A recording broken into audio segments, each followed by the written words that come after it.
చూస్తున్నాం. కేసీనేని నాని సంచలన నిర్ణయం తీసుకున్నారు. ప్రత్యక్ష రాజకీయాల నుంచి వైదొలుగుతున్నట్లు ట్వీట్ చేశారు. మొన్నటి ఎన్నికల్లో ఆయన వైసీపీ నుంచి విజయవాడ ఎంపీగా పోటీ చేసి ఓడిపోయారు. అయితే ప్రస్తుతం ఆయన ప్రత్యక్ష రాజకీయాల నుంచి తప్పుకుంటున్నట్లుగా కూడా ట్వీట్ చేశారు. ఇక ఈ ట్వీట్ చూసిన వారందరూ కూడా ఒకంత షాక్ కి గురైనట్లు చెప్పొచ్చు.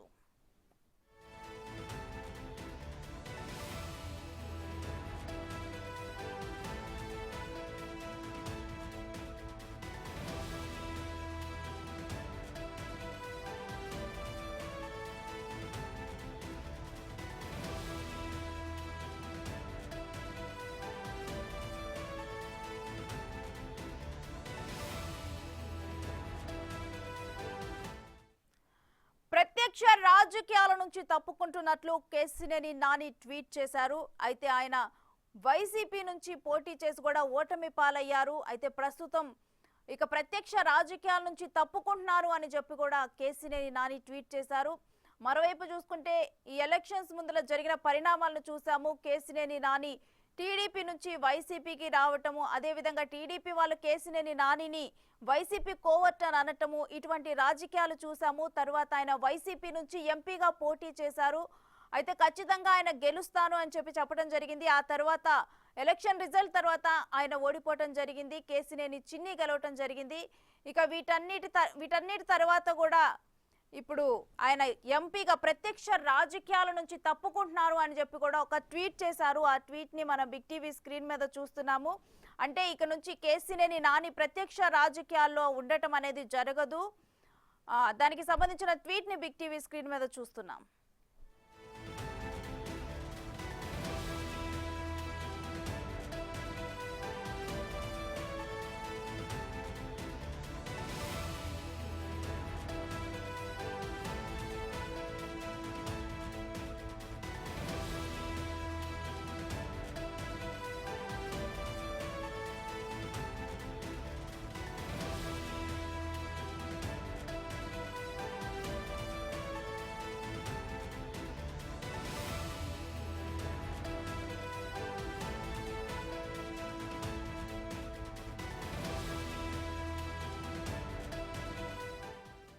ఇక కేసీనేని నాని ట్వీట్ గురించి మరిన్ని డీటెయిల్స్ మా ప్రతినిధి మల్లికార్జున్ అడిగి తెలుసుకుందాం.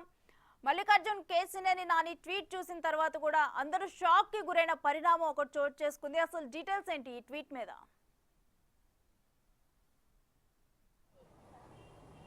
ప్రధానంగా చూసుకుంటే కనుక రాజకీయాలకు గుడ్ బై చెబుతున్నాననే సారాంశంతోనే ఈయన కేసీనేని నాని కూడా మాజీ ఎంపీ ట్వీట్ చేసిన పరిస్థితి కూడా కనిపిస్తూ ఉంది. 2 సార్లు విజయవాడ ఎంపీగా కూడా ఆయన గెలుపొందడం జరిగింది. మొదటగా కూడా పీఆర్పీ నుంచి ఆయన రాజకీయ ప్రస్తావనని స్టార్ట్ చేసిన పరిస్థితి. విజయవాడ తరపు నుంచి, అప్పుడు పీఆర్పీ తరపు నుంచి కూడా విజయవాడ ఎంపీగా పోటీ చేసి ఓడిపోయిన పరిస్థితి. తర్వాత టీడీపీలో జాయిన్ అవడం జరిగింది. 2014లో ఎంపీగా కూడా గెలుపొందడం జరిగింది. అప్పుడు ప్రభుత్వం ఏర్పాటైన తర్వాత టాటా ట్రస్ట్ ద్వారా కూడా కొన్ని సేవలు కేసీనేని నాని అందించిన పరిస్థితి. తర్వాత 2019 టైంలో కూడా వైసీపీ ప్రభంజనంలో కూడా ఇక్కడ విజయవాడ ఎంపీగా కూడా కేసీనేని నాని గెలుపొందడం జరిగింది. కేసీనేని నాని టికెట్ ఆశిస్తూ కూడా టీడీపీలో కొనసాగారు. కానీ టీడీపీ టికెట్ అక్కడ నిరాకరించడం జరిగింది. ఆయన వైసీపీలో జాయిన్ అవటం, వైసీపీ నుంచి విజయవాడ ఎంపీగా కూడా పోటీ చేయడం జరిగింది. తమ్ముడి చేతిలోనే ఓడిపోవడం కూడా జరిగింది. ఈ నేపథ్యంలోనే ఆయన ఒక ట్వీట్ అయితే ఈరోజు సంచలనంగా మారిందని కూడా చెప్పుకోవచ్చు.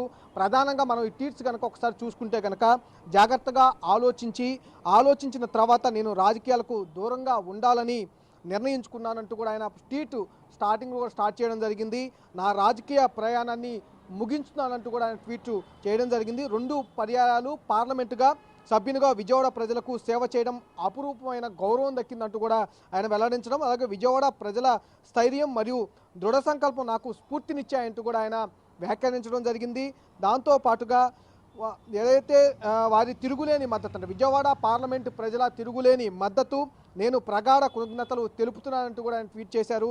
అలాగే నేను రాజకీయ రంగానికి దూరం అవుతున్నా, విజయవాడ పట్ల నా నిబద్ధత బలంగానే ఉందంటూ కూడా, అంటే రాజకీయాలకు దూరం అవుతున్నా కూడా ప్రజలకు దగ్గరగానే ఉంటానంటూ కూడా ట్వీట్ సారాంశం కూడా మనం చెప్పుకోవచ్చు.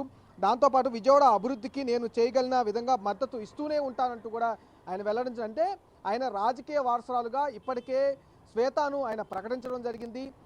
విజయవాడ మున్సిపల్ శాఖకు సంబంధించిన ఎలక్షన్లు జరిగినప్పుడు అక్కడ కార్పొరేటర్గా కూడా ఆమె పోటీ చేయడం జరిగింది. తెలుగుదేశం తరపు నుంచి కార్పొరేటర్గా పోటీ చేయడం గెలుపొందుతున్నప్పటికీ కూడా ఎక్కువ స్థానాలు వైసీపీ ఇక్కడ కైవసం చేసుకోవడం నేపథ్యంలో కూడా ఉంది.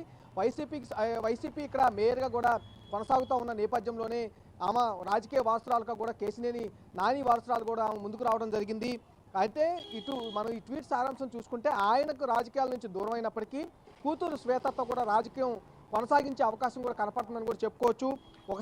ఇంకోసారి ఈ ట్వీట్ అనేది చూస్తే కనుక నా రాజకీయ ప్రయాణంలో నాకు సహకరించిన ప్రతి ఒక్కరికి నా హృదయపూర్వక ధన్యవాదాలు అంటూ కూడా ఆయన చెప్పడం జరిగింది. అలాగే నేను తదుపరి అధ్యాయానికి వెళ్తున్నప్పుడు నేను ప్రతిష్టాత్మకమైన జ్ఞాపకాలు మరియు అమూల్యమైన విజయవాడ పార్లమెంట్ పరిధిలో రాజకీయ ప్రస్థానం దాదాపుగా 15 నుంచి 20 సంవత్సరాలు ఆయన కొనసాగించిన పరిస్థితి, ఇక్కడ జరిగిన పరిస్థితులు, ఆయన ఎంపీగా పోటీ చేసిన సందర్భాలు, గెలుపొందిన సందర్భాలతో పాటు ప్రజలు ఆయనకి ఇచ్చిన గౌరవ మర్యాదలు కూడా స్వీకరిస్తున్నట్టుగా ఆయన చెప్పడం జరిగింది. అలాగే విజయవాడ అభివృద్ధి శ్రేయస్సుల కోసం పాటుపడుతూ కొత్త ప్రజాప్రతినిధులకు శుభాకాంక్షలు, అంటే కొత్తగా ఎవరైతే వాళ్ళ తమ్ముడు ఎన్నుకోవడం జరిగింది, కేసీని చిన్ని ఇక్కడ ఎన్నుకోవడం, విజయవాడ పార్లమెంట్ నుంచి ఎన్నుకోవడం జరిగింది, వారికి అభినందనలు తెలుపుతున్నట్టుగా, అంటే ఇక్కడ కానీ విజయవాడ కేసినేని చిన్ని గాని నాని గాని కొంచెం వ్యతిరేకత అన్నదమ్ములైనప్పటికీ వాళ్ళకి ఆ కుటుంబ సమస్యలు ఉన్న నేపథ్యంలో కూడా వేరే పార్టీల నుంచి కూడా పోటీ చేయడం మనం చూస్తూనే ఉన్నాం. ఆయన స్వయంగా అన్న మీద కూడా గెలుపొందడం జరిగింది. దానికి సంబంధించి ప్రజాప్రతినిధులు, విజయవాడకు సంబంధించిన ప్రజాప్రతినిధులు అందరూ కూడా శుభాకాంక్షలు తెలుపుతున్నారని ఇండైరెక్ట్ గా వాళ్ళ తమ్ముడికి కూడా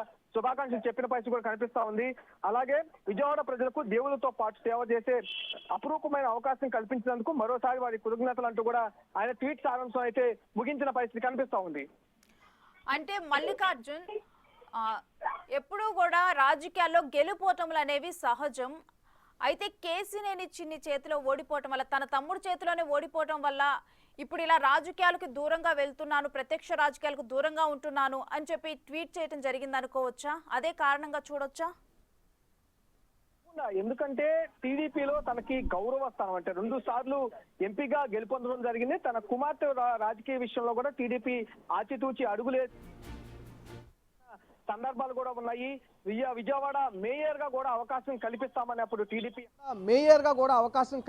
అప్పుడు టీడీపీ హామీ ఇవ్వడం జరిగింది. ఆ నేపథ్యంలోనే విజయవాడలో కూడా ఒక వార్డు నుంచి కార్పొరేటర్ గా గెలుపొందడం కూడా జరిగింది. అనుకున్న రీతిలో సీట్లు రాని పక్షంలో శాసనసభ పక్షనేతగా, అంటే మున్సిపల్ శాఖ సంబంధించిన అక్కడ ఏదైతే ఉందో ఈ మున్సిపాలిటీ పరిధిలో కూడా నగరపాలక సంస్థ పరిధిలో సంబంధించి టీడీపీ తరఫు నుంచి శాసనపక్ష నేతగా కూడా కేశినేని శ్వేత పనిచేసిన దాఖలాలు కూడా ఉన్నాయి. ఈ కొనసాగుతున్న సమయంలో ఉన్న టీడీపీ తరఫు నుంచి ఎంపీ సీట్ అనేది కంపల్సరీగా చిన్నికి ఇస్తామని చెప్పిన నేపథ్యంలో ఆయన పార్టీ మారడం జరిగింది. అక్కడ ఆ తమ్ముడి పైన కూడా గెలవాలని చాలా కృషి చేసినప్పటికీ అక్కడ ఎన్నికలైతే చాలా బలంగా జరగటం, చిన్ని గెలవటంతో పాటు కూడా ఆయన రాజకీయానికి సంబంధించి విరమణ తీసుకున్నారని కూడా చెప్పుకోవచ్చు. Right, thank you Mallikarjun.